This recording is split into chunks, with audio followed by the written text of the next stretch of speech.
Starting जो next हमारा chapter start हो रहा है वो है हमारा एनिमल बिहेवियर। ये सारा हमारा थ्योरी का चैप्टर है। इसमें बोर्ड पे समझने वाली ऐसी कोई क्रिटिकल चीज़ नहीं है, इस वजह से हम इसको इधर बुक से समझेंगे।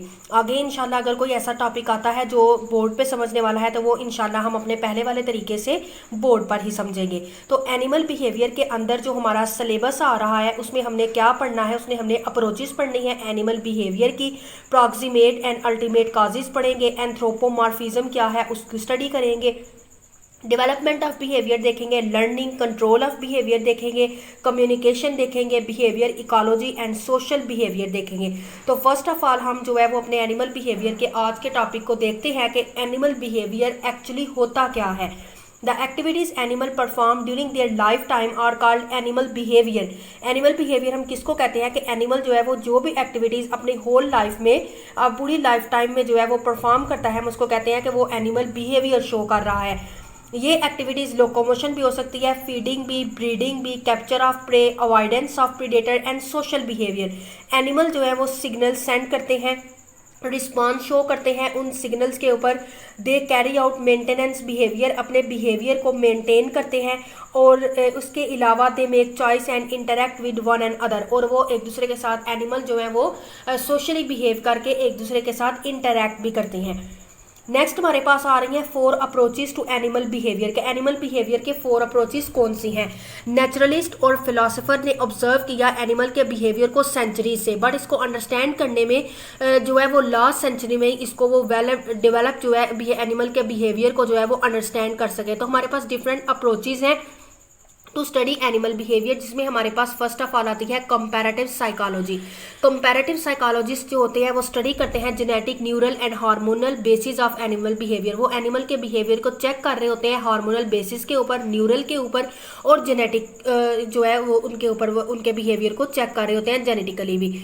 साइकोलॉजिस्ट परफॉर्म करते हैं एक्सपेरिमेंट लेबॉर्ट्री के अंदर एंड फील्ड। वो एक्सपेरिमेंट उन्हें हेल्प आउट करते हैं कि वो अंडरस्टैंड कर सके एनिमल के लर्निंग को और एनिमल का बिहेवियर किस तरह से डेवलप हो रहा है। साइकोलॉजिस्ट स्टडी करते हैं कि एनिमल किस तरह से इन्फॉर्मेशन को रिसीव कर रहा है। इसके अलावा वो नेचर के अंदर जो है उसको स्टडी करते हैं, उसके बिहेवियर को नेचर वाइज स्टडी करते हैं, उसके बिहेवियर के पैटर्न्स को, और वो पैटर्न जो है एनिमल के वो रिस्पॉन्स करता है अपने सराउंडिंग यानी कि इर्द गिर्द के हवाले से उनके ऊपर रिस्पॉन्स करता है। नेक्स्ट हमारे पास है ethology. The study of animal behaviour on the basis of evolution and the natural environment is called ethology. Animal के बिहेवियर को स्टडी करना एवोल्यूशन की बेस के ऊपर और नेचुरल इन्वायरमेंट की बेस के ऊपर, उसको हम कहते हैं इथोलॉजी। ये अप्रोचेस जो है इन अप्रोचेस को यूज़ किया था कॉनराड लॉरेंस ने, निको टिनबर्जन एंड कार्ल वॉन फ्रिच ने। इन्हें अवार्ड किया गया नोबेल प्राइज से इन फिजियोलॉजी ऑफ मेडिसिन 1973 में। इथोलॉजिस्ट ऑब्जर्व करते हैं एनिमल के बिहेवियर को, डिफरेंट एनिमल के बिहेवियर को उनके नेचुरल इन्वायरमेंट में रहते हुए।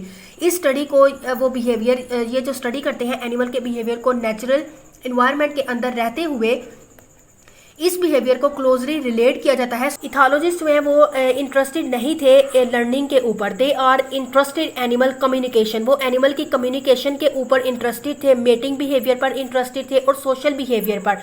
वो उनके लर्निंग के ऊपर जो है वो इंटरेस्टेड नहीं थे इथोलॉजिस्ट।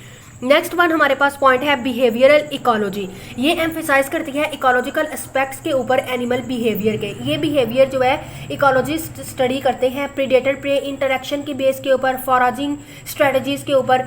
फॉरेजिंग स्ट्रेटजीज हम कहते हैं कि एनिमल किस तरह से कौन सी स्ट्रेटजीज यूज करके वो फूड को सर्च कर रहा है। Reproductive strategies, habitat selection, intraspecific and interspecific competition, social behaviour. Sociobiology, the study of the evolution of social behaviour. Evolution को स्टडी करना सोशल बिहेवियर के, इसको हम कहते हैं सोशियोबायोलॉजी। ये कंबाइन करता है many aspects of ethology and behavioural ecology. ये दोनों एस्पेक्ट से कंबाइन करते हैं। सोशियोबायोलॉजिस्ट एम्फसाइज करते हैं कि नेचुरल सिलेक्शन को वो ज़्यादा इंपॉर्टेंस देते हैं। Proximate and ultimate causes, behavioural scientist क्या करते हैं, उन्होंने एनिमल को डिफरेंट थिंग्स के ऊपर जज किया। They can two causes to doing different thing, उन्होंने डिफरेंट थिंग्स एनिमल के अंदर जो है उनको स्टडी किया, एक प्रॉक्सिमेट काजेज और एक अल्टीमेट काजेज। प्रॉक्सिमेट काजेज क्या था, more immediate ecological and physiological causes of behaviour are called proximate causes. Proximate causes के अंदर उन्होंने इकोलॉजिकल और फिजियोलॉजिकल काजेज की बिहेवियर के ऊपर उन्होंने जो स्टडी की उसको कहते हैं proximate causes. It include eating to satisfy hunger, ये किसमें इंक्लूड होता है कि एनिमल ईट करता है अपनी हंगर को सेटिस्फाई करने के लिए। बाबा, it include eating to satisfy hunger, इसमें क्या था कि एनिमल ईट करता है अपनी हंगर को सेटिस्फाई करने के लिए। सेकंड है ultimate causes, it is an another level of causation in behaviour, ये बिहेवियर के अंदर एक दूसरा लेवल था। It occur on the evolutionary time scale, ये एवोल्यूशनरी टाइम स्केल से ही एनिमल के, for example a display attract a mate, के डिस्प्ले जो है कोई भी एनिमल वो अट्रैक्ट करता है अपने मेट की तरफ। It is also increase the chance of passing genetic information to the next generation, इसके अलावा ये क्या करते हैं, चांसेस को इंक्रीज करते हैं कि वो जेनेटिक इन्फॉर्मेशन को नेक्स्ट जनरेशन में पास आउट कर सकें। हमारे पास है एंथ्रोपोमॉर्फिज्म। एंथ्रोपो का मतलब है मैन और मॉर्फ का मतलब है हमारे पास form. Application of human characteristics to anything, human characteristics जो है उसकी एप्लीकेशन को अप्लाई करना anything not human is called anthropomorphism. इसका मतलब यह है कि ह्यूमन फीलिंग जो है वो असाइन नहीं की जाती एनिमल के बिहेवियर के ऊपर।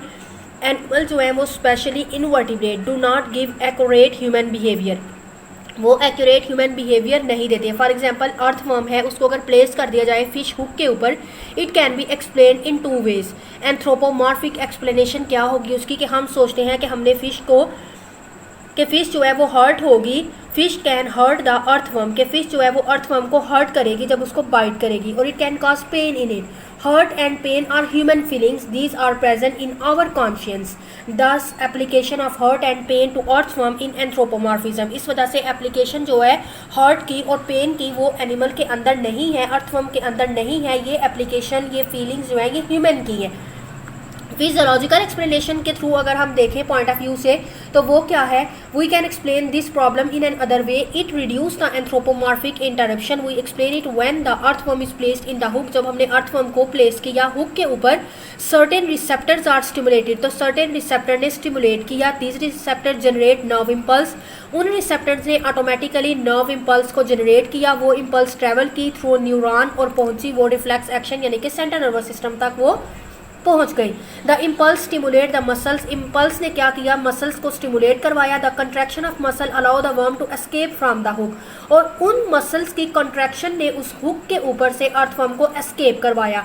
ये एक्सप्लेनेशन हमें क्या एक्चुअल मैकेनिज्म जो है वो बता रही है रिफ्लेक्स का। It gives not the feeling of earthworm, ये हमें अर्थवर्म की फीलिंग्स को नहीं बताती। इस वजह से एंथ्रोपोमॉर्फिज्म क्या है कि ये हमारे पास कैरेक्टरिस्टिक्स आती हैं एनीथिंग टू ह्यूमन, ह्यूमन जैसी कैरेक्टरिस्टिक्स ये ह्यूमन के अंदर ही हैं, यानी कि फील करना पेन को और हर्ट वगैरह, ये जो है एनिमल इस तरह फील नहीं करता। वो जस्ट सिर्फ इतना सा है कि हम ये नहीं देखते कि हमने अर्थवर्म को जो है वो फिश हुक के ऊपर प्लेस करवाया तो फिश ने जैसे ही अर्थवर्म को बाइट किया तो उसे पेन होगी या वो हर्ट फील करेगा, ऐसा नहीं है। फिजियोलॉजिकल एक्सप्लेनेशन में हमने ये देखा कि हम जब उसको हुक के ऊपर प्लेस करते हैं तो उसके जो मसल्स हैं उसके मसल्स के जो रिसेप्टर्स हैं उसके पास वो स्टिमुलेट पर जो है उसको स्टिमुलेशन मिली, और उन्होंने क्या किया, रिसेप्टर ने नर्व इम्पल्स को जनरेट किया, वो nerve impulse central nervous system तक गई, और सिर्फ जस्ट एज उसने रिफ्लेक्स शो किया, मैकेनिज्म एक्शन शो किया, उसने कंट्रैक्शन शो की उन मसल्स ने,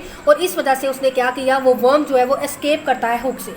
इसका मतलब कि उसे कोई भी अर्थवर्म के अंदर कुछ ऐसी फीलिंग्स नहीं है। तो ये हमारा आज का जो लेक्चर था, आज का जो हमारा टॉपिक था, ये कुछ इंट्रोडक्शन टॉपिक था। इस टॉपिक में हमारे पास ये जो मोस्ट इंपॉर्टेंट शॉर्ट क्वेश्चन आते हैं प्रॉक्सिमेट एंड अल्टीमेट काजेस के ऊपर, एंथ्रोपोमॉर्फिज्म के ऊपर और एंथ्रोपोमॉर्फिज्म के वेज के ऊपर। आज ये हमने जो 4 अप्रोचेस पढ़ी टू एनिमल बिहेवियर के ऊपर, ये भी हमारे जो है वो शॉर्ट क्वेश्चन में आती हैं, ये वाली बिहेवियर की जो अप्रोचेज हैं। तो इस लेक्चर को देखिए, अगर किसी को कोई कन्फ्यूजन है या किसी का कोई क्वेश्चन है तो वो मुझे कमेंट सेक्शन में मैसेज कर सकता है।